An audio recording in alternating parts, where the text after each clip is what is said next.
so serious. 본격적인 뉴스 브리핑 전에 만납니다. 뉴스 전 빅커뮤니케이션 전민기 팀장 오셨습니다. 안녕하세요. 네, 반갑습니다. 전민기입니다. 김호선님이 굿모닝 고디, 그리고 전 팀장님, 저는 고디라고 약간 좀 이렇게 편하게 불러주셨고, 네. 우리 전민기 팀장께는 전민기 팀장님이라고 좀 붙여주셨어요. 덜 친한 느낌인가요? 아무래도 이제 보는 라디오로 보시는 분들이 훨씬 더 어른처럼 보이니까. 네, 그런 또 프레임을 노안 프레임을 짜시네요. 또 7733 끝번호 쓰시는 분은 굿모닝 고뉴브, 날씨가 춥지만 오늘도 화이팅 외쳐주셨습니다. 화이팅 하십시오. 0194님도요. 안녕하세요. 강화에서 우유 배달하다 문자 보냅니다. 바람은 차갑지만 공기는 맑은 것 같습니다. 항상 고니부 응원합니다 하셨는데, 부지런히 아침 여는 분 계신데 오늘 아침에 엘리베이터를 탔는데 딱 신문 배달하시는, 네네. 제가 보기엔 고등학생 같았어요. 네, 굉장히 열심히 사는 분들 많다. 그래서 화이팅 꼭 보내드리고 싶습니다. 이 아침 대단한 에너지로 지금 보내고 계신 분들 많죠. 네. 그럼 모든 분들께 뉴스 정리해서 전해드리겠습니다. 헤드라인부터 보죠. 네, 먼저 일본 초계기 관련 헤드라인 있고요. 거기에 양승태 전 대법원장 구속 관련 소식, 그리고 최근 이슈들 몇 개 전하겠습니다. 자, 한일 레이더 갈등이 커지고 있습니다. 그리고 어제는 일본 초계기가 우리 네. 군함에 또 초근접 비행을 했어요. 이게 결국은 위협 비행이라고 보는 거죠? 맞습니다. 일본 해상자위대 소속 초계기가 18일, 22일에 이어서 어제 또 초근접 비행을 했는데, 어제 오후 2시쯤이죠. 우리 함정을 명확하게 식별하고도 540m 거리까지 접근했고요. 60에서 70m의 저고도로 근접 위협 비행을 했습니다. 이 대조영함이 20여 차례 경고 통신을 했는데 반응이 없었습니다. 우리 군은 당연히 명백한 도발이라고 강하게 항의했는데, 일본은 국제법적 비행이라면서 문제가 없다는 입장인데, 이건 명백히 고의성이 짙은 행동으로 볼 수밖에 없겠죠. 관련 헤드라인 살펴보겠습니다. 조선일보는 일본 초계기 6일간 3차례 우리 군함의 위협 비행, 한국일보는 한일 외교 회담 4시간 앞두고 일본 초계기 또 위협 비행, 이렇게 헤드라인 뽑았습니다. 이게 비행기가 날아다니면서 포를 쏘고 꼭 사격을 해야지 위협이 아니에요. 그럼요. 예. 우리 군함, 우리 이 해군에게, 그러니까 배 위를 가로질러 날아가는 것도 위협이 되는 거고요. 가까이 비행을 하는 것 자체만으로도 위협이 되는 건데, 지금 일본에서는 이 부분 모두 부정하고 있죠. 맞습니다. 네, 이 관련된 내용들 우리 군에서도 강경하게 대응하고 있는데, 잠시 뒤에 이명선 기자와 함께 좀 더 깊이 들어가 보도록 하겠습니다. 자, 그리고 오늘 이 아침 빼놓을 수 없는 뉴스가 되겠죠. 양승태 전 대법원장 구속영장이 새벽에 발부가 됐습니다. 관련 그렇습니다. 소식들 눈에 띄는군요. 예, 헌정사상 처음으로 사법부 수장이 구속됐습니다. 사법행정권 남용 의혹 수사에 착수한 지 7개월 만이고요. 양 전 대법원장이 구속될 경우 법원 스스로 재판 거래를 인정하는 셈이 되기 때문에 사실 영장 청구가 기각될 것이라는 예측들이 좀 더 많았어요. 네. 예, 그런데 앞서 이제 어제 양 전 대법원장이 구속영장 실질 심사를 받았고, 이것 또한 사법부 71년 역사상 처음입니다. 이 자리에서 양 전 원장은 수치스럽다라고 심정을 밝히기도 했죠. 관련 헤드라인을 동아일보가 다루고 있습니다. 수치스럽다, 영장 심사 양승태 마지막 발언. 이 발언을 하고 서울구치소로 이동해서 기다리고 있다가 발부가 되면서 결국 이제 기다릴 때는 체육복을 입고 기다린다고 해요. 네. 그리고 구속영장 발부가 되면 수의로 갈아입고, 네. 그 머그샷이라고 하죠. 그 범죄인들이 사진 찍는 거. 네. 그 사진 찍는 것을 시작으로 이제 그 절차가 시작이 된다고 하더군요. 지금은 독방에 있다고 알려지고 있습니다. 네. 서울의 도심 정비 계획, 이 계획이 오락가락한다. 이렇게 그렇습니다. 논란이 많아요. 그러니까 서울시가 최근 철거와 재개발 논란의 중심에 있던 을지로 공구상 거리하고, 을지 면옥이란 키워드 많이 보셨을 텐데, 여기랑 양미옥, 네. 굉장히 유명하고 오래된 식당인데, 을지면옥은 평양냉면, 맞습니다. 양미옥은 양대창. 맞아요. 정확히 알고 계시네요. 이 세운상가 일대 오래된 가게를 강제 철거하지 않기로 결정을 했습니다. 그러니까 도심 정비 계획을 뒤늦게 다시 손보기로 했는데, 굉장히 오락가락 하는 그런 행정, 그리고 뒷북 처방으로 인한 혼선과 비난은 좀 피할 수 없을 것으로 보입니다. 네네. 여론이 좀 좋지 않은 것 같으니까 또 결정을 뒤집은 것인데, 서울시가 이런 일이 지금 한두 번이 아니잖아요. 사업 추진 전에 좀 여론 수렴을 제대로 하고 이렇게 했으면 어땠을까. 이 공구상 거리에 있는 분들은 지금 자리 비운 분들도 꽤 계시거든요. 네. 그러니까 이분들은 사실 하루하루 또 벌어서 열심히 사시는 분들이기 때문에 그동안 피해도 또 막심할 것 같고요.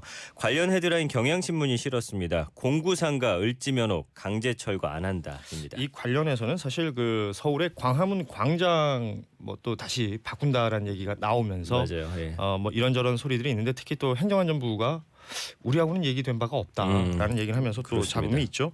이 관련된 이야기들도 저희가 뭐 뉴스가 나오는 대로 또 전해드리도록 하고 전두환 씨 관련된 뉴스가 또 있어요. 네. 국민묘지 안장 여부가 논란이 되고 있는데 네. 국가보훈처가 공식 입장을 내놨습니다. 네, 공식 입장은 일단 안장 불가 방침을 내린 겁니다. 그러니까 내란죄나 외환죄 등의 형이 확정된 자는 사면 복권이 됐더라도 국립묘지에 묻힐 수 없다는 것이 네. 이 국가보훈처의 판단인데 이렇게 내린 건 처음 한 것이고요. 다만 이게 명문화된 게 아니라 보훈처의 현재 입장이어서 법 개정을 통해서 안장 불가 방침을 명확히 해야 한다라는 지적이 나오고 있습니다. 이 전두환 씨 1997년 4월에 대법원에서 내란 반란죄 등으로 무기징역 선고받고 같은 해 12월에 특별 사면이 됐었습니다. 한겨레가 다루고 있습니다. 내란죄 사면 복권자 국립묘지 못 묻혀 보훈처 사실상 전두환 안장 불가 입장입니다. 중앙일보는 목포로 내려간 손혜원 의원을 다루고 있군요. 네, 이 손혜원 남편 회사 공예품 피감기관 통해 판매라고 이 기사 제목 뽑았습니다. 그러니까 한국문화재단이 상품관에서 판매하는 상품 공모 과정에서 손혜원 의원이 창업한 상품을 18점 선점한 것으로 확인이 됐습니다. 그러니까 매년 수탁 상품을 공모를 통해서 결정하거든요. 근데 이제 공예인들의 이야기를 들어보니까 유통이나 판로를 확보하는 게 가장 어려운 점이라고 합니다. 이제 문화재단 수탁 상품으로 선정이 되면은 공항이라든지 고궁 같은 문화재단이 운영하는 판매점에서 상품을 팔 수 있기 때문에 경제적으로 굉장히 큰 도움이 되고 경쟁이 아주 치열하다고 합니다. 손 의원의 뭐 어떤 지위와 입김이 작용했을 수 있다라는 의혹을 또 받을 수 있는 지점이 여기입니다. 중앙일보에서는 이렇게 또 지적을 했군요. 네. 네. 신문 헤드라인 살펴봤고요. 인터넷 뉴스 토픽 볼 텐데 지금 유튜브로 실시간 곤유부가 지금 스트리밍이 되고 있고 네. 방송이 끝나면 또 저희가 클립을 올리고 있는데 유튜브에서 곤유부를 검색하시면 함께 하실 수가 있습니다. 이곳 실시간 채팅창에 이홍석님께서 제주에서 듣고 있어요. 전민기 팀장님 제주 놀러 오세요. 예. 네. 전민기 팀장이 지금 제주를 한 번도 안 안 가봤다는 가봤어요. 얘기를 방송을 통해서 많은 분들이 들으시고 제주 쪽에서도 이런 반응들이 오고 있군요. 네, 그게 이렇게 큰 일인지 몰랐는데 저희 지금 어머니 아버지가 제주도에 계십니다. 아 그래요? 어제 떠나셨어요. 아 여행 가신 거예요? 예. 네. 그 부모님들 모시고 한번 더 가세요. 또 가라고요? 아무튼 올해 안에 꼭 가겠습니다. 약속합니다. 제주에서 듣고 계신 이홍성님 예. 반갑습니다. 그 외에도 많은 분들 지금 인터넷 또 그리고 유튜브를 통해서 듣고 계신데 이게 뭐 라디오 주파수가 안 잡히는 곳에서는 뭐 또 좋은 방법이 되니까요. 맞습니다. 함께 해주시는 분들 예. 모두 고맙습니다. 인터넷 뉴스 토픽 살펴보죠. 김영세라는 한 디자이너의 이름이 떴거든요. 네. 이게 요즘에 동성 미투 나오면서 동성 성추행과 관련해서 지금 토픽에서 화제가 되는 겁니다. 네. 경찰 조사 받았고요. 23일에 채널 A가 30대 남성이 지난해 9월 패션 디자이너 김영세를 고소했다라고 보도를 하면서 운전기사를 뽑는다고 해서 면접 보러 갔는데 그때 이제 성추행을 당했답니다. 악수 한번 합시다로 시작해서 이제 손으로 허벅지를 만지고 나체를 한번 보여달라. 아이고. 당신한테 셔츠 선물하고 싶다 이렇게 말했다는 건데 전직 기사 중에 한 명도 이런 비슷한 증언을 했습니다. 네. 이 김영세라는 디자이너 모르시는 분들 위해서 좀 소개해드리면 올해 65세의 패션 디자이너고 미스 코리아고 미스 유니버시티에서 드레스를 굉장히 오랫동안 많이 디자인한 것으로 유명합니다. 그다음에 뭐 왕영은 씨, 윤신혜 씨, 전영록 씨, 조용필 씨 이런 분들 패션을 또 담당했었고요. 최근 이제 지난해 고소된 미투들이 다시 조명받는 경우가 지금 생기고 있거든요. 그동안 미투는 계속됐는데 우리의 관심이 좀 멀어져 있었던 건 아닌지 또 한번 생각해봤습니다. 자 다음 인터넷 뉴스 토픽은 부장 검사가 음주운전 적발됐다는 기사가 있었어요. 네, 그러니까 음주운전이고 출근길에 적발이 된 네네, 겁니다. 출근길에. 예, 새벽 1시까지 이제 마셨는데 술이 덜 깬 거고요. 이 윤창호법이 시행된 지 한 달여 만의 일입니다. 이 부장검사가 어제 오전 8시 30분쯤에 검찰 청사로 출근하다가 접촉 사고를 일으킨 게 아니고 당했어요. 네. 이 상황에서 이제 경찰이 출동해가지고 처리하는 과정에서 보니까 술 냄새가 나가지고 어허. 음주운전 사실을 적발했고 이때 알코올 농도가 0.095%로 면허 정지 수준이었습니다. 이게 이제 음주운전 하긴 했는데 사실 뭐 사망 사고도 아니고 부상자도 없었기 때문에 윤창호법을 적용받기는 어려울 것 같지만 어쨌든 윤창호법이 무색하게 음주운전 소식이 계속 들려오고 있습니다. 7033님이 대한민국 사법부 여러모로 계속 신기록을 만들어 나가는군요. 그러네요. 예. 예, 뭐 대법원장을 지냈던 사람이 지금 구치소 독방에 앉아 있고 부장 검사가 아침 출근길에 술이 덜 깨가지고 네. 운전을 했고 이런 일들이 참 어찌 보면 좀 부끄러워요. 맞습니다. 예. 자, 다음 토픽 보겠습니다. 명승권이라는 이름인데 역시 양승태 전 대법원장하고 관련이 있는 이름이에요. 그렇죠. 결국 양승태 전 대법원장 구속영장을 발부받았죠. 그 결정한 주인공이 바로 명재권 판사입니다. 그래서 많은 분들이 검색하고 있는 이유인데요. 이 명 부장판사는 양 전 대법원장보다 25년 후배입니다. 근데 이제 법원에서 굉장히 이례적인 경력 갖고 있어요. 일단 검찰 출신인데 네. 법원 행정처 근무 경험이 없어서 양 전 대법원장과 어떤 직접적인 인연이 없습니다. 그러다 보니까 법원은 사법 행정권 남용 피의자들의 영장을 잇따라 기각해서 제 식구 감싸기란 비판이 일면서 여론이 나빠졌고 그래서 영장 전담 재판부에 투입된 인물이 바로 이 명 부장 판사입니다.